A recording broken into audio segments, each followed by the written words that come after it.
আজকে আপনাদের দেখাবো কিভাবে স্যামসাং উইন্ডফ্রি এসির সার্ভিসিং করা হয়।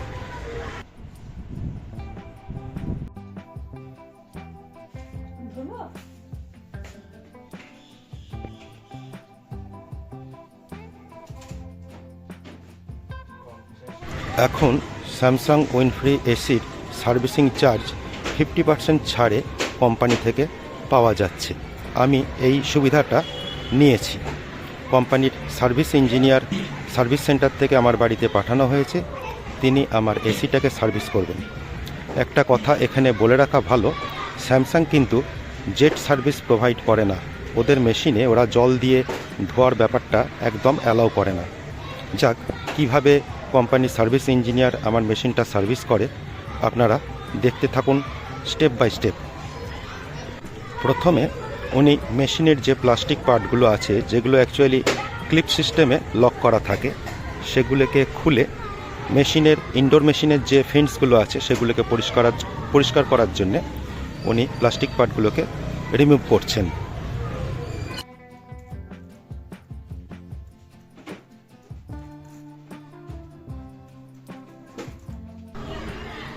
ধীরে ধীরে প্লাস্টিক পার্টগুলোকে রিমুভ করতে হয়। তার পেছনে কারণ হচ্ছে যে ক্লিপগুলো বেশি জোরে চাপ লাগলে ভেঙে যেতে পারে। এই প্লাস্টিক পার্টটা রিমুভ করার পরে এই ফেন্সটা বেরিয়ে আসলো। আমি নিজে মাঝে মাঝে পরিষ্কার করি বলে আমার ফেন্সগুলোতে অত বেশি নোংরা পড়ে না, যদিও আমার একেবারেই রাস্তার ধারে বাড়ি। আউটডোর ইউনিটটা ভালোই নোংরা হয়, কিন্তু ইনডোরটা যথেষ্টই পরিষ্কার পরিচ্ছন্ন আমি রাখার চেষ্টা করি। প্রথমে একটা চওড়া 3 ইঞ্চি ব্রাশ দিয়ে সমস্ত ইনডোর ইউনিটের ফেন্সের এবং ভেতরে যে ওয়াটার ড্রেনেজ লাইনটা আছে সেটাকে ভালো করে পরিষ্কার করে নিচ্ছেন সার্ভিস ইঞ্জিনিয়ার।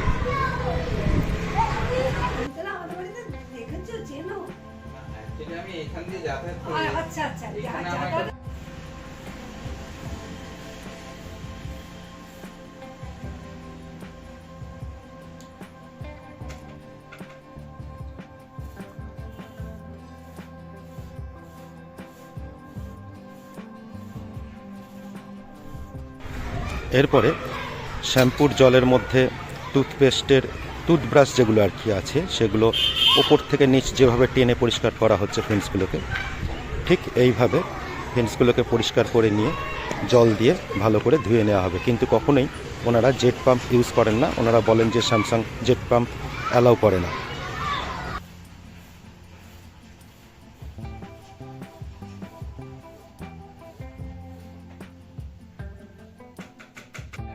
এরপরে আপনার যা হবে সব তাও তো ডিসকাউন্ট পেয়েছেন এই 29 তারিখ পর্যন্ত। যারা অনেকে থাকে না, হ্যাঁ থাকে, তারা হয়তো পরিষ্কার করতে পারে না বা হয়তো। এরপরে যে প্লাস্টিক পার্টগুলো রিমুভ করা হয়েছিল সেগুলোকে ভালো করে ব্রাশ দিয়ে ঝেড়ে পরিষ্কার করে আবার পুনরায় ফিট করে দেওয়া হচ্ছে। এইবার সফটওয়্যারের সাহায্যে পুরো ইউনিটের ইনডোর এবং আউটডোর ইউনিটটাকে একত্রে উনি যেটাকে বলা হয় সিঙ্ক্রোনাইজ করবেন আর কি। অর্থাৎ কোনো জায়গাতে যদি ত্রুটি বিচ্যুতি থাকে সেটাকে উনি পরীক্ষা করবেন, এবং সেটা স্টার্ট হয়ে গেছে। ডিসপ্লেতে আপনারা এখন দেখতে পাচ্ছেন এটা 1 থেকে 99 পর্যন্ত হয়। 99-এর পরে গিয়ে কমপ্লিট হয়ে যায়। যদি কোনো ডিসপুট না থাকে মেশিনে তাহলে এটা ওকে দেখায়। এবার এক এক করে প্লাস্টিক পার্টগুলোকে সব যেখান থেকে যে অবস্থায় খোলা হয়েছিল সেখানে সেই অবস্থায় ফিট করে দেওয়া হচ্ছে। আমার এটা স্যামসাং 1.5 টন 5 স্টার, আইসার রেটিং হচ্ছে 5.2।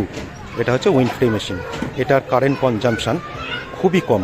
10 ঘন্টা চালালে 2.5 থেকে 3 ইউনিট এর কারেন্ট কনজাম্পশান হয়। আমার এটার যে সফটওয়্যার সিঙ্ক্রোনাইজেশনটা হচ্ছিল সেটা এখন প্রায় মাঝপথে চলছে। এটা হতে থাকবে 99 পর্যন্ত।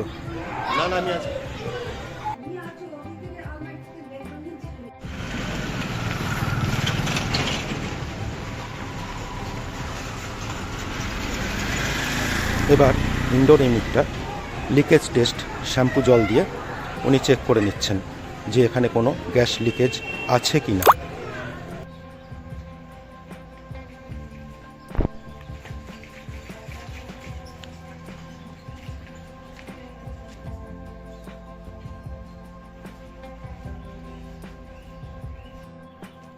এরপর শ্যাম্পু জল দিয়ে ভালো করে পুরো আউটডোর ইউনিটটাকে পরিষ্কার করে দেওয়া হচ্ছে। যেহেতু এখানে জেট সার্ভিস নেই, জেট পাম্প সার্ভিস নেই, সেই জন্য এটা বাইরে থেকে জল দিয়ে যতটা সম্ভব পরিষ্কার করে দেওয়ার ব্যবস্থা উনি করে দিচ্ছেন। আমি বলেছি ভালো করে পরিষ্কার করে দিতে। ফিন্সগুলো উনি ঝেড়ে দিয়েছেন, এবার জল দিয়ে পরিষ্কার করে দিচ্ছেন। মোটামুটি পরিষ্কার হয়ে যাচ্ছে। আমার 325 টাকা নিচ্ছেন, এই অফারটা চলছে এখন কোম্পানির তরফ থেকে। সার্ভিস সেন্টারে ফোন করে আপনারা এই অফারটা এখন নিয়ে নিতে পারেন।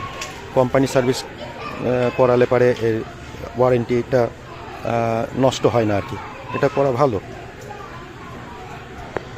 আমার ভিডিও যদি ভালো লাগে চ্যানেলটাকে সাবস্ক্রাইব করে চ্যানেলের পাশে থাকবেন। থ্যাংক